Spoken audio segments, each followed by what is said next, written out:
IPO market is again heating up और जल्द ही जो है एचडीबी फाइनेंशियल सर्विसेज का 12,500 करोड़ का आईपीओ हिट हो जाएगा और ये वेडनेसडे को खुलने वाला है, यानी कि कल से इसकी शुरुआत होगी।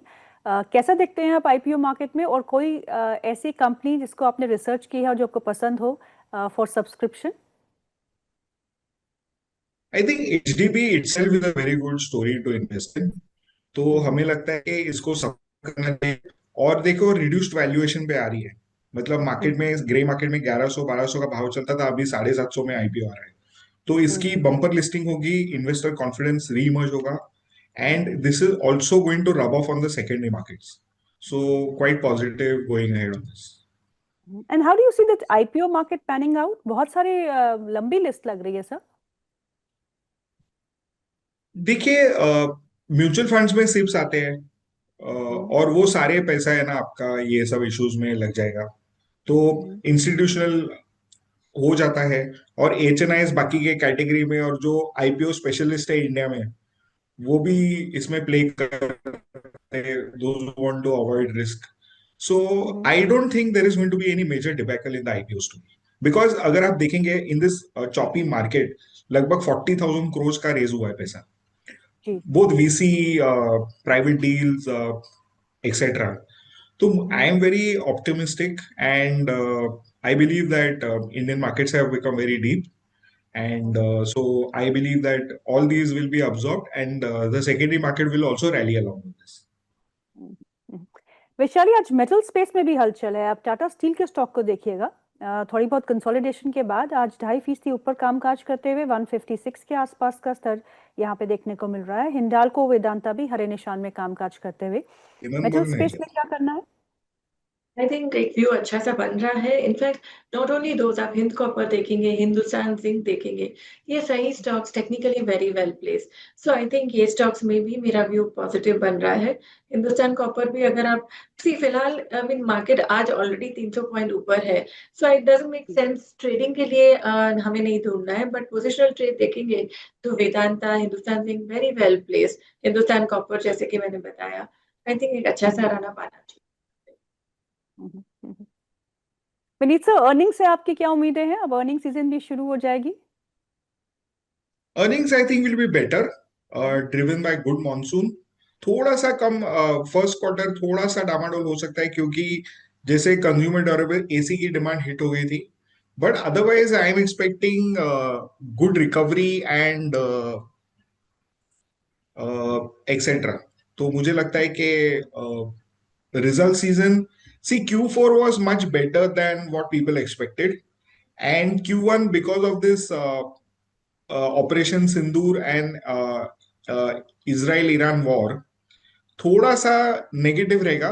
बट गवर्नमेंट की स्पेंडिंग बढ़ चुकी है, so despite that I think markets will just shrug of in different quarterly numbers and rally. Vineet sir, anything that you have initiated fresh on, any stock? We have initiated on a few stocks. Pearl Global है जो textiles में है, तो हमें वो अच्छा लगता है। उनका काफी प्रोडक्शन बांग्लादेश से आ रहा है, and contrary to the problems that are there, they are doing very well in Bangladesh. And उनका काफी डाइवर्सिफाइड जोग्राफीज है for manufacturing. Guatemala, India, Vietnam, Bangladesh, and one more geography is there where they are manufacturing. So कोई भी अगर India के ऊपर adverse आते हैं trade barriers from US, they can easily shift their manufacturing base, so they're best placed to benefit from this. Okay. So you said a couple of stocks. So this is one stock. Any other stock? We have also SBI Life पे हमने initiate किया है. We have initiated on Monbury. We have initiated on ICICI Pru Life. तो ये चारों stock हमें अच्छे लगते हैं. But you're staying cautious. You're saying that book some profit by I'm 7. saying that I'm very optimistic, and there is only that one hurdle that Trump will do, but you have to buy in that dip. Vineet sir, बहुत बहुत शुक्रिया आज programme में शामिल होने के। I know you are in a little hurry, so thank you so much for your time. Thank you. तो हम वैशाली से बात करते हैं। वैशाली, अब पीएसयू स्पेस में चले जाते हैं और पीएसयू स्पेस में आज फिर हलचल देखने को मिल रही है। PSU space has been broadly underperforming. Private sector banks ने काफी अच्छा प्रदर्शन दिखाया है, लेकिन पीएसयू स्पेस में उतना हलचल नहीं देखने को मिली। लेकिन आज कुछ उछाल है। Union bank is up 3.5%, Indian overseas bank is up 3%, Canara bank is up 3%। कुछ पसंद है आपको? So yes, of course. In fact, Canara Bank, Union Bank, Punjab National Bank, SBI, all these stocks जब चलते हैं तो सब एक साथ चलते ही है. So I think all ये सभी stocks में ध्यान जरूर देना चाहिए और खास करके let's start with SBI. SBI में upside potential काफी है और टेक्निकली मैं कहूंगी कि 780 का एक जो सपोर्ट है वो बहुत ही इंपॉर्टेंट सपोर्ट है और it's gradually in a trend. So I think ये स्टॉक एक लेना चाहिए SBI. इनफैक्ट जैसे कि आपने PSU बैंक्स की बात करी, but likewise even for PSU metals also, जैसे कि हमारी बात हुई Hindustan Zinc, copper, I think overall it is showing some strength. Private space में भी आज हलचल देखने को मिल रही है। Kotak Bank is outperforming 2% up, IDFC First Bank is nearly 2% up, HDFC Bank heavy weight of Nifty is up 1.5%। Private sector space से आपको कौन सा बैंक पसंद है वैशाली? तो देखिए ये ऑलरेडी एक अच्छा सा ट्रेंड में आ चुका है, बट स्टॉक जो प्रॉमिसिंग अभी भी लग रहा है वो है, मुझे लग रहा है axis bank, because axis bank का पार्टिसिपेशन इतना नहीं हुआ है जितना ICICI, Kotak, HDFC. So I think axis पे ध्यान देना चाहिए. नियर टर्म रेजिस्टेंस आ रहा है 1250 पे. अगर ये स्टॉक 1250 को क्रॉस करता है तो I think this will show further strength going towards 1300, 1320. So technically very well placed is Axis Bank. आज वोल्टास में भी काफी अच्छा मूव देखने को मिल रहा है। दिस स्टॉक हालांकि जब समर की शुरुआत हुई थी तो दिस स्टॉक गॉट डेंटेड क्योंकि एसी नहीं बिक रहे थे, लेकिन आज एक मोमेंटम वापस लौटा है एंड वॉल्यूम के साथ एक अच्छा मूव देखने को मिल रहा है। सो वोल्टास फॉर इन्वेस्टमेंट कैसा लगता है आपको? Yes, so as a disclaimer हमने ये recommend भी किया है. आप देखेंगे चार्टिकली also ये स्टॉक काफी पीट चुका है. 1250 लेवल्स पे अच्छा सा कंसोलिडेशन हुआ है और अभी आज की जो कैंडल बनी थी सुबह से स्ट्रेंथ दिख रही थी. सो टेक्निकली अगर हम बात करें तो 1350 का एक नियर टर्म रेजिस्टेंस है. सो जब आप मुझे लॉन्ग टर्म के लिए पूछ रहे हैं तो I think it's a very good level to buy. Start buying with the support of 1250. First target that one can look for is 1550. उसके बाद we can have a relook.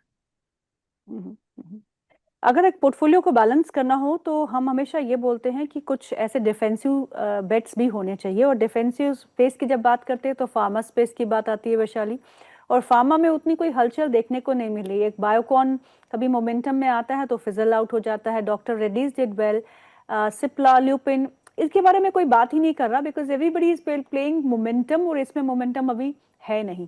So pharma as a space, how do you see it?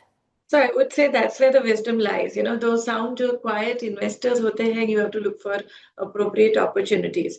So I think हम काफी समय से pharma sector को track कर रहे हैं. इनफैक्ट आप देखेंगे तो ग्लेनमार्क में ऑलरेडी एक अच्छी सी एक अपवर्ड मूव शुरू हो चुकी है. पर अगर आप बात करेंगे Sun Pharma, Lupin, I think ये लेवल्स एक बाइंग अपॉर्चुनिटी दे रहा है. भले they are very sluggish, but as with time, I think this will give good returns. NBFC space, हम एक इसके बारे में हमने बात नहीं की व्हेन हम BFSI सेगमेंट के बारे में बात कर रहे थे। तो NBFC स्पेस में हलचल तो रही है, काफी अच्छी हलचल भी रही है, और Bajaj twins did very well, Shriram finance did very well. इनमें से कुछ पसंद है? So well, I think Shriram Finance still, even Chola looks very good.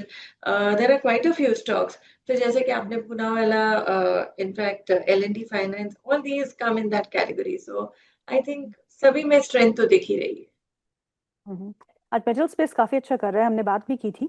यहाँ पे सेल में 4.25% का इजाफा है। NMDC is up 3%, Tata Steel is up nearly 2.5%, Jindal Steel is up 2.5%, JSW Steel is also up nearly 2%. So this space is buzzing क्योंकि dollar में एक तो वीकनेस हुई है और ऊपर से वॉर जो है वहाँ सीजफायर की बात चल रही है, तो there's some respite as far as the news is concern. So metal space जो है यहाँ पे काफी अच्छा एक मूव देखने को मिल रहा है. फेडरल बैंक के बारे में बात करना चाहूंगी। Federal bank is holding up quite well about 200 levels और एक कंसोलिडेशन भी हमने इस स्टॉक में देखी थी। क्या इसका जो एक मोमेंटम है वो आप आगे बढ़ता देख रहे हैं वैशाली? तो फिलहाल हम देख रहे हैं that yes it is in the process of at least higher bottom, एक ट्रेंड तो बन चुका है।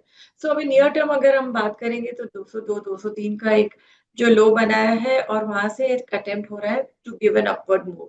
सो आई थिंक 202 के सपोर्ट के साथ, बिकॉज फिलहाल there is no obvious movement, but एक बार ये 210 212 के ऊपर सस्टेन करता है तो I think this is ready for a target of 220, that would be the next target. तो मैं ऐसे फिलहाल मैं एक छोटी सी ट्रेडिंग रेंज बनाऊंगी इसमें। चलिए अब हेवी वेट्स की बात करते हैं। रिलायंस इंडस्ट्रीज, यहाँ पे आपको कैसा नजरिया दिख रहा है? And also Bharti Airtel which is at all time high. Well, absolutely positive because when market last week जब nervousness दिखा रहा था, I think Reliance was one of the only stocks which was showing lot of strength. So उससे एक indication तो मिल ही चुका था that well market इतनी गिरनी नहीं चाहिए. So now if I'm looking at Reliance, well it is a very good trend formation. 1460, 1460, 1470 का एक resistance band बन रहा है. उसके ऊपर जा रहा है तो ये 1550 का एक टारगेट देख सकता है. सो रिलायंस में भी पॉजिटिव व्यू है। भारती की बात करें तो I think Bharti was the next stock which was showing lot of strength and it also acted as a defensive. So I think 2000 का नियर टर्म टारगेट था, उसके बाद आई थिंक 2200 का टारगेट भी था। तो वैशाली आपके फोकस में कौन से स्टॉक है? Which are the stocks that you like? So I'll tell you right now what I like, technically very well placed और जिसमें upside potential और भी है are capital goods। आप एबी देखेंगे, सीमेंस देखेंगे, तो ये स्टॉक में इतना रन अप नहीं आया है। And if we are talking about growth, if we are talking about progress, capital goods have to participate. So I would look at these stocks. So best placed is which stock in capital goods space? I like ABB followed by Siemens. So these two stocks are to my liking. Vaishali बहुत बहुत शुक्रिया आज programme में शामिल होने के लिए। It's always a pleasure to host you ma'am. Likewise, Geetu. Thank you for having me. Thank you so much. तो प्रोग्राम को यहीं समाप्त करते हैं। आज तेज उछाल जो है बाजार में बिल्कुल अभी भी जारी है और इस समय जो स्तर है वो 25,285 के आसपास का है, holding about 25,250 which is a very critical resistance था अभी तक का, जो हम तोड़ के बाहर निकल गए हैं। अब इसके ऊपर सस्टेन करते या नहीं ये हमको आज की क्लोजिंग से ही मालूम चलेगा। और हेवी वेट्स के हिसाब से जिस स्टॉक में आज मजबूती है, हेवी वेट्स वो होते हैं जो निफ्टी की वेटेज के हिसाब से निफ्टी को कंट्रोल करते हैं ऊपर जाने में या गिराने में। तो सबसे ऊपर यहाँ HDFC बैंक है, इसकी वेटेज 13% है, 13.2% टू बी प्रिसाइज। तो ये यहाँ पे जो निफ्टी को है सहारा देते हुए 1977 के आसपास का स्तर है। ICICI bank, Reliance, Infosys, Bharti Airtel, LNT, ITC, TCS, ये कुछ ऐसे स्टॉक्स हैं जो वेटेज के हिसाब से आज निफ्टी को अच्छा सहारा दे रहे हैं। और आज अगर हम निफ्टी में देखें तो लूजर्स सिर्फ 3 हैं और वो है NTPC, BEL, पावर ग्रिड और ONGC because of the crude oil prices fall. NTPC में भी आज दबाव है और BEL because of defence space में आज दबाव देखने को मिल रहा है, पर दबाव भी उतना ज़्यादा नहीं है, it's marginally lower, but Nifty is holding up.